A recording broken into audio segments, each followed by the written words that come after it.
Hello friends, I am Narwade Patil and you are welcome to my YouTube channel Key to English Grammar. Today we are going to see the prepositions. What is the preposition? Already we have seen the definition. Let's see once again in short.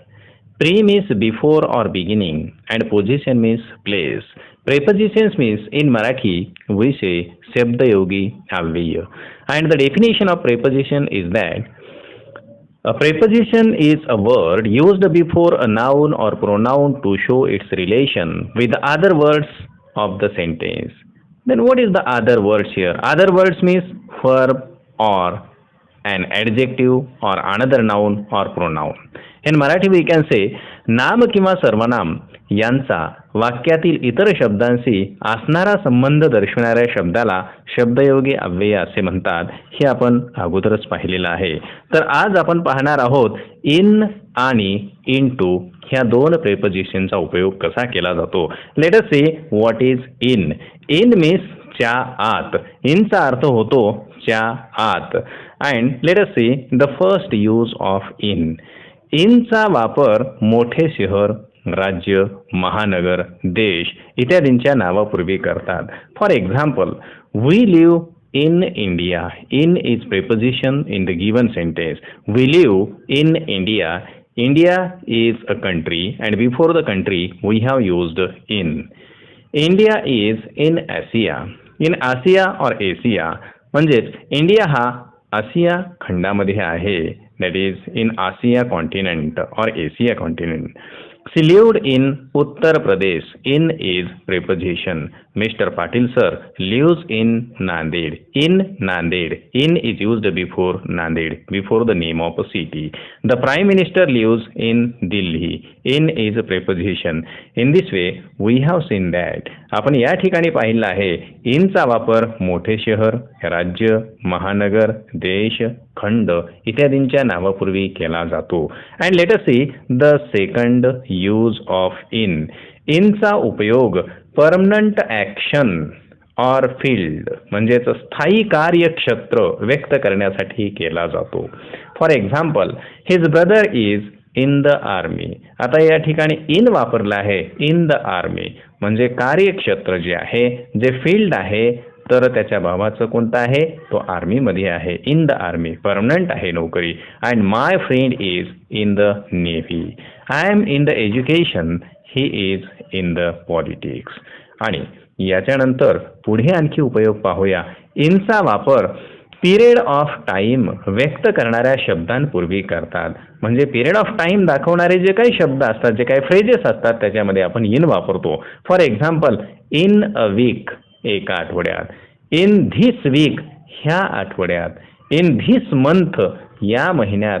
In this season या ऋतूमध्ये. In spring वसंत ऋतूमध्ये. In autumn Sharad ऋतूमध्ये. In summer उन्हाळ्यामध्ये. In winter हिवाळ्यामध्ये. In जानेवारी महिन्यामध्ये. In 2018 2018 मध्ये. In the year of 1942 1942 ह्या वर्षात. इन धिस सेंचुरी या शतकामध्ये. In the Victorian age. In the Elizabethan age. In this way we use in to indicate the period of time. अशा पद्धतीने आपण पिरियड ऑफ टाइम दाखवायचा असेल तर त्या ठिकाणी इन वापरतो. आणखी एक उपयोग आहे, स्थान दर्शविण्यासाठी स्थिर गोष्टीसाठी इन वापरतात. For example, there is water in the glass. आता इन द ग्लास म्हणजे ग्लासमध्ये आहे, स्थान दर्शविण्यासाठी आहे, स्थिर गोष्टीसाठी आहे. आणि he is in reading room. Where is he? In the reading room. Boys are in the class. In, that is the preposition. There are 30 students in the class. I saw him in the program. Dishonesty is not in my blood. There was a sort of dryness in her speech. In this way we use in. And the last use of in, let us see, adverb म्हणूनही इनचा वापर केला जातो. For example, in brief थोडक्यात. In no time फारच लवकर.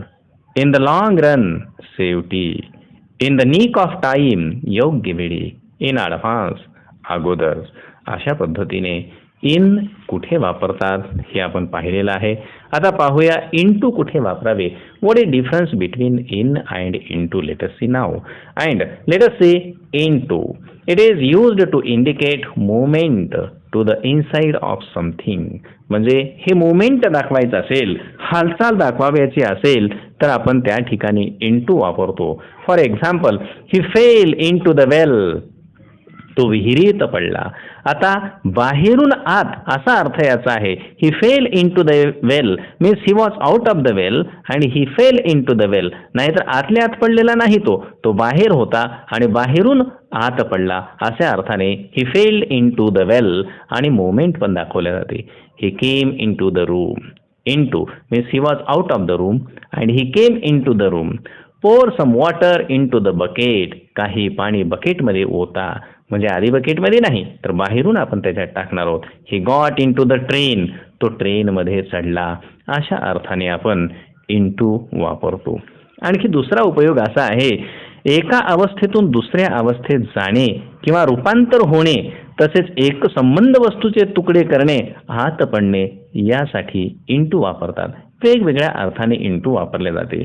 जसे एका अवस्थेतून दुसऱ्या अवस्थेत जायचं असेल किंवा रूपांतर होत असेल, एका संबंध वस्तूचे काही तुकडे केलेले असतील किंवा आत पडणे, अशा अर्थाने आपण त्याचा वापर करतो. For example, Gitanjali was translated into many languages. म्हणजे एका भाषेतून दुसऱ्या भाषेत अशा अवस्थेत आहे असा अर्थ होतो. Into many languages. And the rain has changed into snow. म्हणजे एका अवस्थेतून दुसऱ्या अवस्थेत असं दर्शविण्यासाठी the rain has changed into snow. Father's अँगर मेल्टेड इनटू पीस. आता वडिलांचा राग आहे. फादर्स अँगर मेल्टेड इनटू पीस. आणि वडिलांचा राग हा मेल्ट झाला, वितळला, कमी झाला, शांततेमध्ये त्याचं रूपांतर झालं. Mother cut an apple into many pieces. म्हणजे तुकडे तुकडे करणे अशा अर्थाने आहे. The cat fell into the well. Milk turns into curd. अशा अर्थाने आपण इनटू वापरतो. दुसरा उपयोग आहे, एका भाषेतून दुसऱ्या भाषेत रूपांतर करण्यासाठी इनटू किंवा टू वापरतात. दोन्हीही शब्द वापरले जातात. कधी इनटू वापरतात, कधी टू पण वापरतात. For example, discovery of India is translated into Marathi. Now we have taken here into. Translate the passage English to Marathi. There is no need to write into here but the meaning is same. अर्थ मात्र सारखा आहे. म्हणजेच या ठिकाणी into किंवा to या दोन्हीपैकी कोणत्याही शब्दाचा वापर केला जाऊ शकतो. त्याच्यानंतर शेवटचा उपयोग आपण पाहूया. इनटूचा वापर क्रियापदानंतर केल्यास त्याचा अर्थ बदलतो. फॉर एक्झाम्पल, ब्रेक इनटू जबरीने प्रवेश करणे. डू इनटू अनुवाद करणे. आता इनटूचा अर्थ काही जशास तसा राहिलाच नाही. ईट इनटू नष्ट करणे. लेट इनटू अनुमती देणे. लुक इनटू तपास करणे. सी इनटू विचार करणे. टर्न इनटू भाषांतर करणे किंवा बदलणे.